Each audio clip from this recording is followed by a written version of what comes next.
சில விஷயங்கள் மனசை உறுத்தும், சில விஷயங்கள் வேதனைப்படுத்தும், சில பேர் செய்த துரோகங்கள் நினைவிலே நின்று கொண்டே இருக்கும். வீட்டுல கூட மரியாதை இல்ல சார், என்ன வார்த்தை மறக்க முடியாது. இதெல்லாம் மனசுல இருக்கிற குப்பைகள். அங்கங்கே குப்பையை இறக்கி வச்சிடணும். தொடர்ந்து சுமந்து போய்கொண்டே இருந்தால் ஒரு நாளும் நிம்மதி கிடையாது, ஒரு நாளும் நிம்மதி கிடையாது. நம்முடைய புராணங்கள், இலக்கியங்கள், இதிகாசங்கள், மகரிஷி சொன்ன வாக்கு மூலங்கள் எல்லாமே நமக்கு சொல்வது மனசையும் உடம்பையும் சுத்தமாக வைத்துக் கொள்வதற்கான முதல் ஸ்டெப் குப்பைகளை அங்கெங்கே இறக்கி வையுங்கள். நம்ம வீட்லயும் செய்ய மாட்டோம், மனசுலயும் செய்ய மாட்டோம்.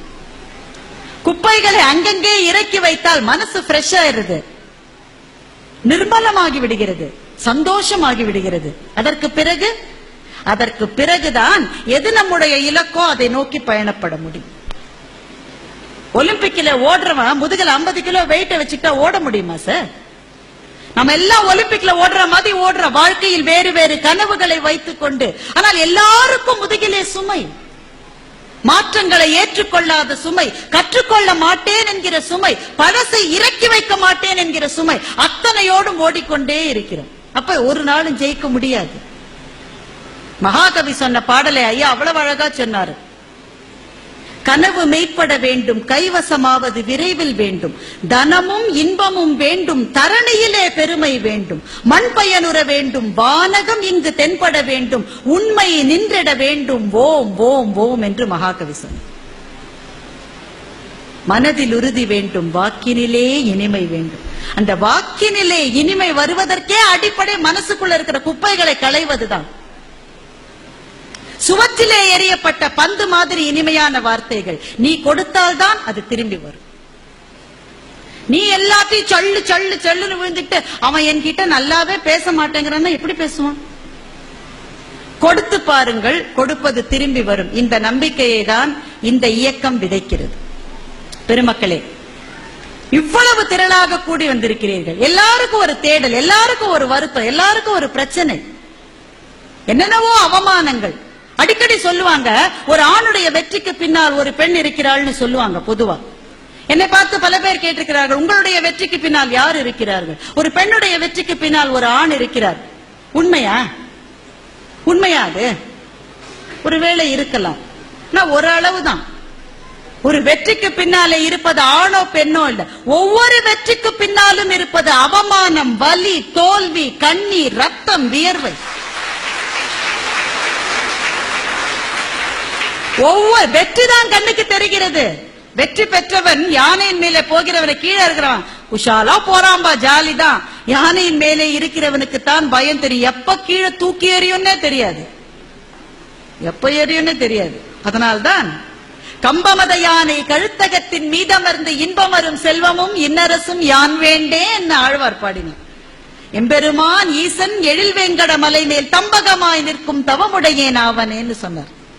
யானையின் மேல் இருப்பவன் தான் வெற்றி பெற்றவன் என்றால், வெற்றி பெறுவதை விட வெற்றியை தக்க வைத்துக் கொள்வதுதான் சார் பெரிய விஷயம். இந்த வெற்றிக்கு பின்னாலே இருக்கிற அவமானங்களிலிருந்து பாடம் கற்றுக்கொள்ளலாம். ஆனால் அவமானங்களை கொடுத்தவர்களை மன்னித்து விடுகின்ற மனப்பக்குவம் வந்துவிட்டால் வாழ்க்கை எளிமையாகிவிடும். அவ்வளவுதான் அவனுக்கு தெரிஞ்சது, அவ்வளவுதான். இந்த பாடத்தை என்னுடைய அத்தையிடமிருந்துதான் நான் கற்றுக்கொண்டேன். இதோட முடிச்சுக்கலாம். என்னுடைய அத்தையிடமிருந்துதான் நான் கற்றுக்கொண்டேன். எங்க அத்தை படிக்க வைக்கல, 3 நாள் தான் ஸ்கூலுக்கு போனாங்களாம். ஒரு நாள் மழை பெஞ்சதுன்னு திரும்பி வந்துட்டாங்களாம். 2வது நாள் பக்கத்துல இருக்கிற பொண்ணு உன் பாவாடை ரொம்ப நல்லா இருக்குன்னு சொல்லிச்சுன்னு பயந்துட்டு திரும்பி வந்துட்டாங்களாம். 3வது நாள் ஒரு நாள் போயிருக்காங்க. 4வது நாள்ல அவங்களுடைய குடும்பத்துல வேற யாருக்கோ குழந்தை பிறந்தது. அந்த பிள்ளைய பாத்துக்கிறதுக்காக இவங்களை ஸ்கூல்ல விட்டு நிறுத்திட்டாங்க. அவ்வளவுதான் படிப்பு மொத்தம். திருமணம் செய்து வைத்தார்கள். பிள்ளைகள் பிறக்கவில்லை, கணவர் இறந்து விட்டார். சாப்பாட்டுக்கு வழி கிடையாது. குடும்பத்தினர்களே இவ ஒரு எக்ஸ்ட்ரா டிக்கெட் வந்துட்டாக்க சாப்பாடு போட முடியாதுன்னு 13ஆம் நாள் காரியம் முடிந்த பிறகு அங்கேயே விட்டு எல்லாரும் போய்விட்டார்கள். தன்னந்தனியாக சென்னை நகரிலே ஒரு அனாதை பெண். படிப்பு கிடையாது, உறவு கிடையாது, அடுத்த வேளை சாப்பாட்டுக்கு வழி கிடையாது. அத்தைன்னு சொல்றேன், அவங்க உறவுல அத்தை இல்ல. எங்க வீட்டுக்கு வந்து எங்களை பார்த்து கொண்டு எங்களோடு வாழ்ந்து எங்களுடைய அன்பிலே தன்னை கரைத்து கொண்டு உழைத்து எங்களை இந்த நிலைக்கு கொண்டு வந்தவர் எங்க அத்தை. 2வது அம்மா. ஒரு நாள் விட்டுட்டு போன உறவுக்காரர்கள் தேடி திரும்பி வந்துட்டாங்க. ஏன்னா இப்ப கொஞ்சம் வசதி ஆயிட்டாங்க இல்லையா, திருப்பி வந்துட்டாங்க. அது செய்வாங்க. எனக்கு தெரிஞ்சே நடந்தது சார். அண்ணாவுக்கும் தம்பிக்கும் பந்தயம். இவங்க 6 மாசம் அவ 6 மாசம் வச்சுக்கணும் அம்மாவன். பந்தயம் இல்ல, ஒப்பந்தம். தம்பி 6 மாசம் வச்சுட்டான். கரெக்டா 6 மாசம் முடிந்த அடுத்த நாளைக்கு டிக்கெட் வாங்கிட்டான் அம்மா ஊருக்கு போறதுக்காக. அண்ணா போன் பண்றான், எனக்கு ஃபாரின்ல ஒரு டெப்டேஷன் போட்டுட்டாங்க, இப்ப அம்மாவை வச்சுக்க சௌரியப்படாது, நீ இன்னும் 6 மாசம் வச்சுக்கோன்றான். தம்பி மனைவி பத்ரகாளி ஆயிட்டா. காளியின் புதல்வின்னு ஐயா சொன்னாரே, அப்பதான் பார்க்க முடியும். பத்ரகாளி ஆயிட்டா. ஒரு நாள் கூட தாங்க மாட்டான். வாங்கின டிக்கெட் வாங்கினதுதான், போய்தான் ஆகணும்ன்ற. அம்மா சொல்றா, டே வயசான காலத்துல அங்கேயும் இங்கேயுமா அனுப்பாதீங்கடா, ஒரு இடமா வச்சுக்குங்கடா. ஏமா நான் மட்டும் என்ன இழிச்சவாயின? அப்படித்தானே பேச்சு. இப்ப அவன் தானே வச்சுக்கணும். திடீர்னு ஒரு அதிசயம் நடந்து போச்சு. என்னன்னா, கிட்டத்தட்ட 25 வருஷமா கோர்ட்ல இருந்த ஒரு வழக்குல அந்த அம்மாவுக்கு கிடைக்க வேண்டிய பூர்வீக சொத்து கொஞ்சம் அவங்களுக்கு வந்துருச்சு. திடீர்னு எதிர்பார்க்கவே இல்ல, 10 லட்சம் ரூபாய் மதிப்புள்ள சொத்து வருது. தம்பி உடனே ஓடி போய் டிக்கெட்டை கேன்சல் பண்ணிட்டான். வர வழியில அண்ணனுக்கு SMS அனுப்பினான், அம்மா பாவம் கஷ்டப்படுறாங்க, இங்கேயே வச்சுக்கிறேன், என்னத்துக்கு அங்கேயும் இங்கேயுமா போனோம் அப்படின்னு SMS அனுப்பிச்சிட்டு பார்த்தா போன்ல ஏற்கனவே ஒரு SMS அண்ணன்ட்ட இருந்து வந்திருக்கு. டெப்டேஷன் கேன்சல் ஆயிடுச்சு, நானே வந்து அம்மாவை கூட்டிட்டு போறேன். நடந்த விஷயம், நான் ஒண்ணு எட்டுக்கட்டில சொல்ல.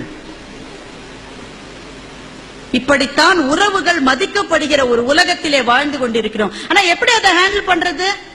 இது இப்படித்தான் என்று ஏற்றுக்கொள்வதை தவிர நமக்கு வேறு வழி இல்லை. அவ்வளவுதான், அவ்வளவுதான். அவன் நம்மை புகழ்கிற போது, பாசம் வைக்கிற போது கொண்டாடுவதும் கிடையாது, இகழ்கிற போது விலக்கி வைக்கிற போது தூற்றுவதும் கிடையாது. எங்க அத்தா அதான் பண்ணாங்க. அந்த உறவுக்காரங்க திரும்பி வந்தாங்க. நாங்க சொன்னோம், உள்ள வந்தா காலை முறிப்போன்னு நீ சொல்லு அத்தை. அன்னைக்கு உன்னை விட்டுட்டு போனவங்க இன்னைக்கு வந்துருவாங்களா? சேர்க்காத உள்ள. எங்க அத்தை அவர்களை கூப்பிட்டு சாப்பாடு போட்டு கையில காசும் கொடுத்து, எப்பப்ப காசு வேணுமோ நீங்க வந்து என்ன பாருங்கன்னு சொன்னாங்க. நீ லூசா நீ? நான் கேட்டேன். ஏன்னா அந்த வயசுல அதனுடைய மதிப்பு எனக்கு தெரியல சார். நீ லூசா நீ? வெளியிலேயே அவங்க உள்ளேயே விடாதன்னு சொல்ற, காசு கொடுக்கறேன்ற நீ? எங்க அத்தை சொன்னா, அவங்க சுபாவம் அப்படித்தான், என் சுபாவம் எப்படி? அவங்க சுபாவம் அப்படின்றதுக்காக என் சுபாவத்தை நான் மாத்திக்க முடியுமான்னு எங்க அத்தை கேட்டான். பெருமக்களை, இது நடந்து 25 வருஷங்கள் ஆகிறது. எங்க அத்தை இப்போது உயிரோடு இல்லை. ஆனால் ஒவ்வொரு முறையும் நான் அவளை நினைக்கிற போது இந்த வாசகத்தை ஒரு மந்திரம் போல எனக்குள்ளே நான் சொல்லிக் கொள்கிறேன். அவன் எதையும் செய்யட்டும், அவனுடைய குணம் அவ்வளவுதான். அவனுடைய குணம் இறங்கி இருக்கிறது என்பதற்காக என்னுடைய குணத்தை நான் இறக்கிக் கொண்டால் இந்த உலகத்திலே கடவுள் என்னை படைத்ததற்கு அர்த்தம் என்ன?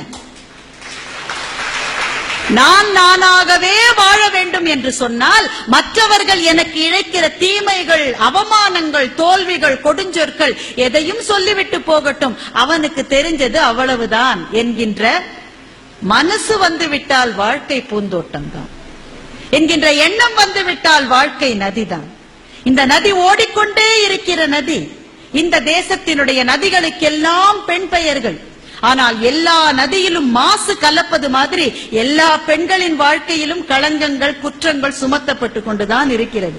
அத்தனையும் தாண்டி கொண்டு அந்த நதி ஓடிக்கொண்டே இருப்பது போல வாழ பழகிவிட்டோம் என்று சொன்னால் வாழ்க்கையே வண்ணமயம்தான், பூந்தோட்டம்தான். அந்த மன அமைதியை, மற்றவர்களுக்கு இன்சொற்கள் நல்குகின்ற அந்த மனசை இந்த இயக்கம் கொடுக்கும் என்று சொன்னால் இது பல்லாண்டு பல்லாண்டு பல்லாண்டு வாழ்ந்து அத்தனை பேரின் கனவும் மெய்ப்பட வேண்டும் என்ற குறிக்கோளையும் இங்கே வைத்து இந்த மகத்தான வாய்ப்புக்கு நன்றி கூறி முடிக்கின்றேன். வணக்கம்.